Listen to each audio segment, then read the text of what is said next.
Lift those hands right now. I'm back. Got a song for y'all right now. Listen right here.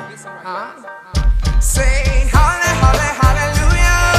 Holly, holly, hallelujah. Hey, holly, holly, hallelujah. Holly, holly, hallelujah. The Lord is high above the heaven. The Lord is high above the heaven. And His glory above the nations. And His glory above the nations. The Lord is high above the heaven. The Lord is high above the heaven. And His glory above the nations. And His glory above the nations. Give God the highest praise. Give God the highest praise. Acknowledging Him always. Acknowledging Him always. Oh, and all the people say. And all the people say. Holly, holly, hallelujah. Holly, holly, hallelujah. I can't refuse you. I know you ain't like me, but if God welcomes you, I can't refuse you. I know you don't come from where I come from, but if God welcomes you, I can't refuse you. I know you ain't got everything together, but if God welcomes you, I can't refuse you. You are welcome. Oh, I feel the presence of the Lord. I feel the presence of the Lord.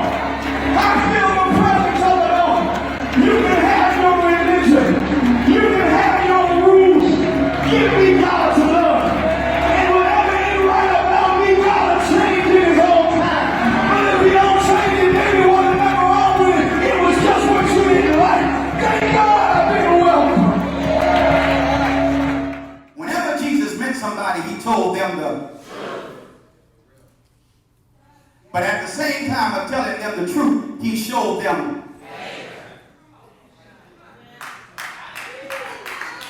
Every time He showed them, every time He told them the truth, He showed them.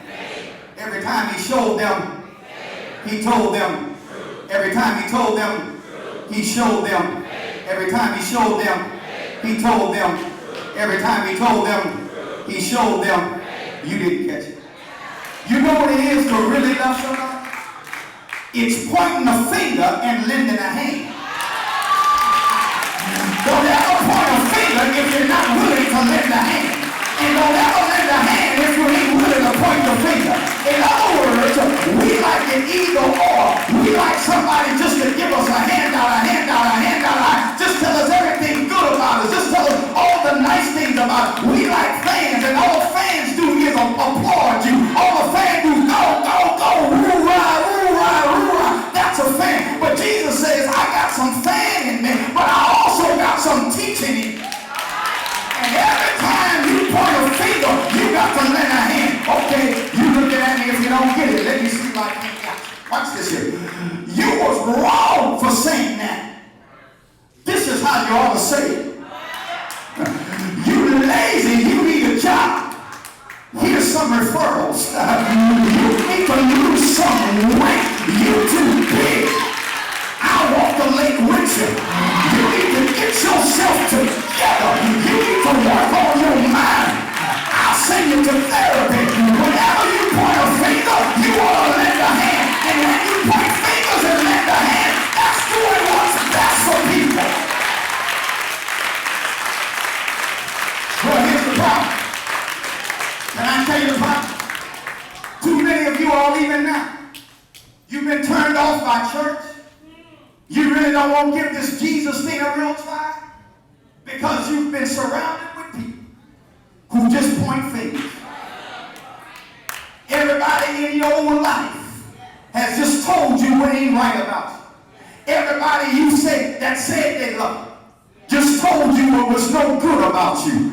Told you what you couldn't be. Told you what you couldn't do. Told you what you wouldn't accomplish. Told you where you wouldn't go. And you got sick and tired of that. And they did it, y'all, in the name of Jesus. If you told them you were gay, they told you you were going to hell, pointing fingers. If you told them you had a baby out of wedlock, they told you you was a whore. If you told them you sold drugs, you said you was no good. They pointed fingers. And you internalized that. See, I know some of you all are hard, not because you started out that You are hard now because life made you that way. Oh, I know I'm preaching to somebody here. You didn't really come out with just being stubborn and hard, mad and frowning. You mad at bacon. Bacon ain't done you nothing. But you have that persona because all your life they told you what you could not do. And ain't nothing wrong with people telling you where you're wrong. But the God I serve, he is just not a finger pointer. He's a hand lender. And the only reason why I'm standing here today is because he told me when I was wrong, but he helped me to get right. Turn to your neighbor and say, neighbor, I just don't need you pointing the finger. I need you to lend a hand. Now watch this. The flip side is reversed. It works another way. Here it is. Because some of you all, some of us, like the hand. Because ain't no accountability in the hand lending. Ain't no responsibility in the hand lending. Ain't nobody telling you to sit down and shut up and watch your mouth in the hand lending. See, in the hand lending, you will spoil.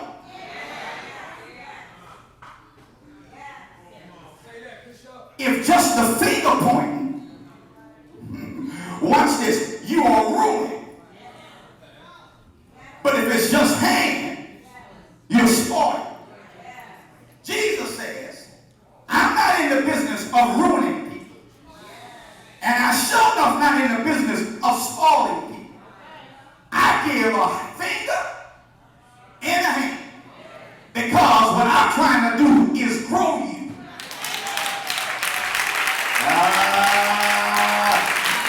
Shake your neighbor by the hand, say, neighbor, it may not be what you want to hear, but God knows it's what you need to hear.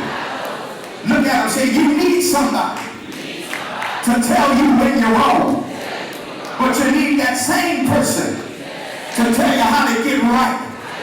You need somebody to tell you when you're off track, but then you need that same person to show you where the track is so you can get back home. You need somebody to look you in your face and say, girl, you acting like a child.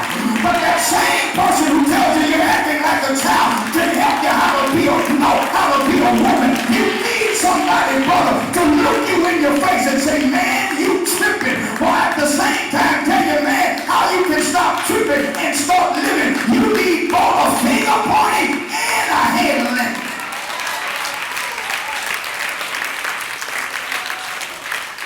Now, that's the truth. But it don't mean nothing if the Bible don't support it. John chapter 5. Listen to what he says in verse 14 of John chapter 5. He has healed the man at the pool of Bethesda. Now watch Jesus. Full of grace, and truth. Watch it now. Watch it. Watch it. Watch it. Verse 14. Afterwards, Jesus found him in the temple.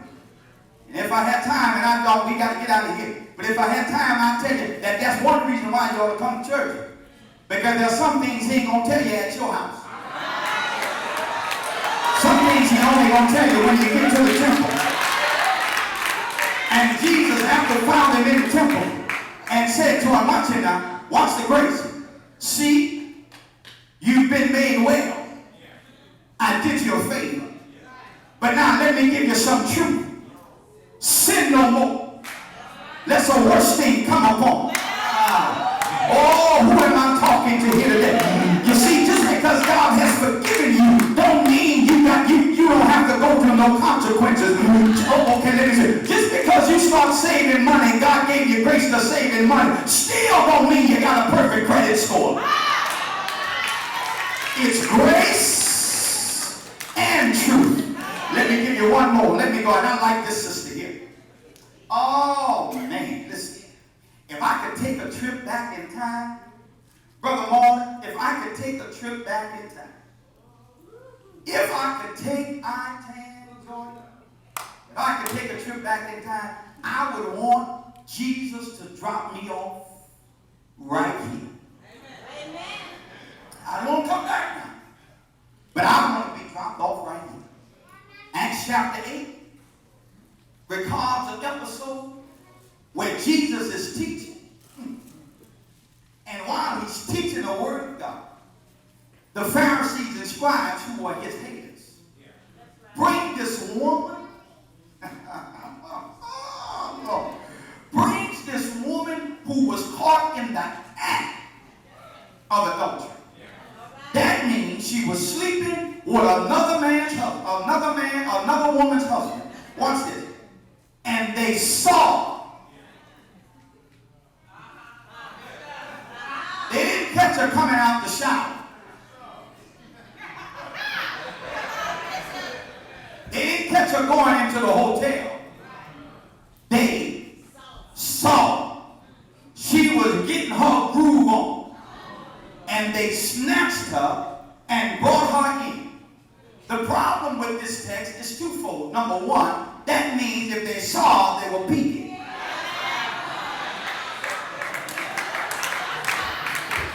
And we don't know how long before they interrupted the act. The second thing that's wrong is that they didn't bring the man. Because the last time I checked, and I checked too, it takes two to tango. So they bring this woman to Jesus. Oh, watch it now. And Jesus, look there in verse number, look at John chapter 8. What verse I want to look at here? Look at verse number 11. Or rather verse 10. When Jesus raised himself up after he rolled on the ground, he saw no one but the woman. And he said to her, "Woman, where are those accusers of yours? Has no one to condemn you?" And she said, "No one, Lord." Watch Jesus show a hand point a finger. He says, "Neither do I condemn you." That's grace. Because I deserve to condemn you. You deserve to die. That's grace. He says, "Go and sin no more." Oh, you missed it. Look what he's telling him. He said, "Now, baby, don't get it twisted. You wrong.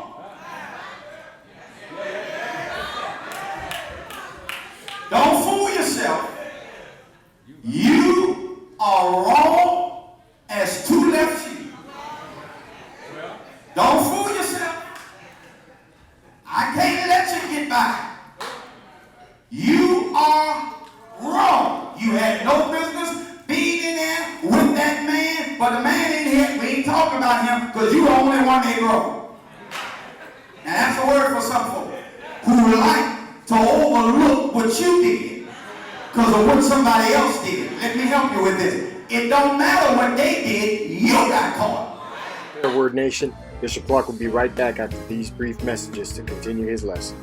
We ask that if this has been a blessing to you, that you would share it on your own social media account so that it can be a blessing to someone else. We firmly believe that just because the church can't come to the building to get the word, that doesn't mean the word can't still get out.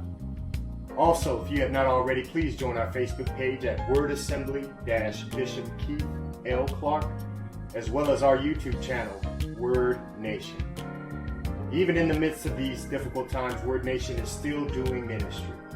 Every Tuesday and Wednesday from 12 to 1:30 p.m. at the Palace, we'll be serving grab-and-go lunches for anyone in need. The address there to the Palace is 1445 23rd Avenue in the city of Oakland, and lunches will be served as long as supplies last.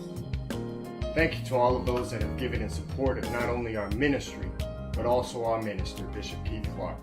If you are interested in sharing financially, you can do so on our ministry cash app, WAFC1, or if you'd like to bless our bishop directly, you can do so on Cash App at W2LB2. You can also give by way of Word Assembly's church app on Tidely. Signing up is real easy. Just click the link below from your mobile phone and it'll take you directly to our page. And now back to Bishop Keith Clark as he continues today's lesson. My children, what my doing said, it ain't about what you the one got caught. She could have stolen the cookie before I came home, but you got caught with your hand in the jar. It's on you.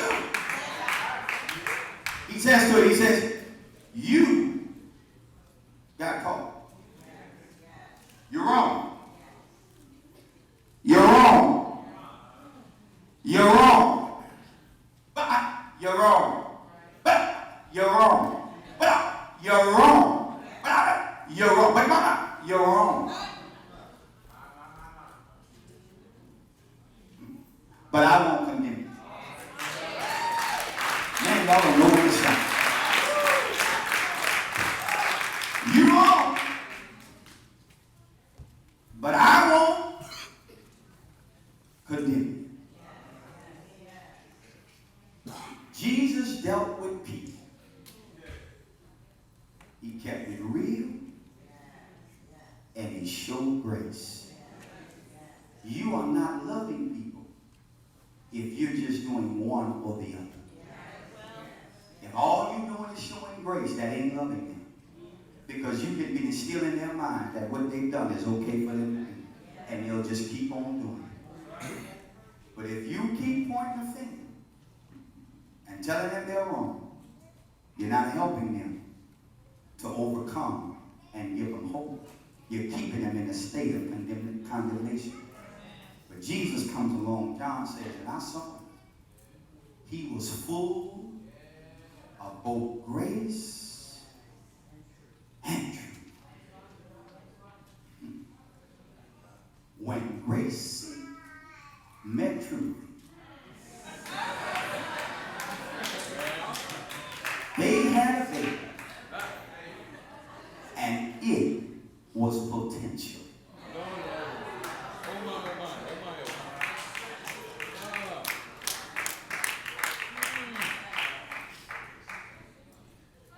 You all are so spoiled. There's favor. Point your finger. You can't have either or. You got to take both. Illustration. Grandma, when we went by her house, there were several things I did not like. And she's not here, I can talk about it. One is I did not like because she had a high bed. A real high bed that we had to climb up to get on. And if you slept while you played on the bed and you fell off the bed, she heard you, which got you in more trouble. So she had a bed you couldn't play on. Didn't like that. The other thing is that whenever we would get a symptom of a cold, I mean, if it was just, if you did that too much. Come here, boy. Go in there and get that casserole. But everything. Stomach hurt, get casserole. Got a headache, get casserole. Congested, get casserole. I got a scrape on my knee. Get the casserole and a liqueur cone. That's real South stuff. Y'all know nothing about that. You gotta burn. Get the butter. Remember, you put butter on you when you got most unsanitary thing there is. She would take that casserole and she said, open up. Or open up your mouth. She shoved that casserole in there. Yeah. When I start thinking about it, I really was abused as a child. When I started thinking about some of this stuff, my daddy really was abused when he was a child. I came out all right though. She said, swallow it. As soon as we would swallow,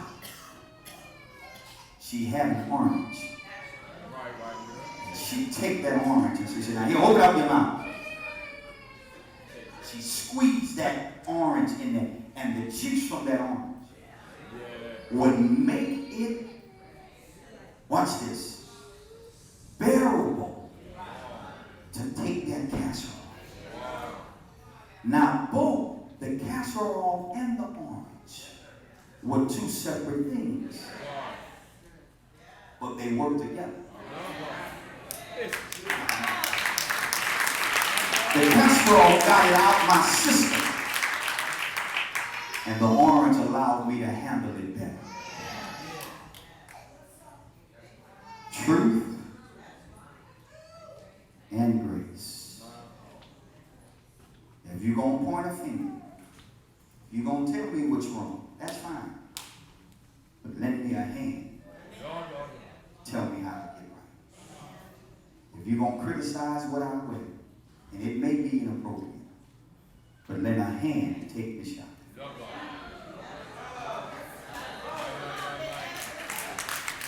And if we would do truth and grace, we will find ourselves doing the best for people. Because Jesus did. God gave his son. And Calvary, God was pointing his finger at sin. It has to be paid for. But then he turned around and showed us grace and said that whosoever would believe in him, he would be saved.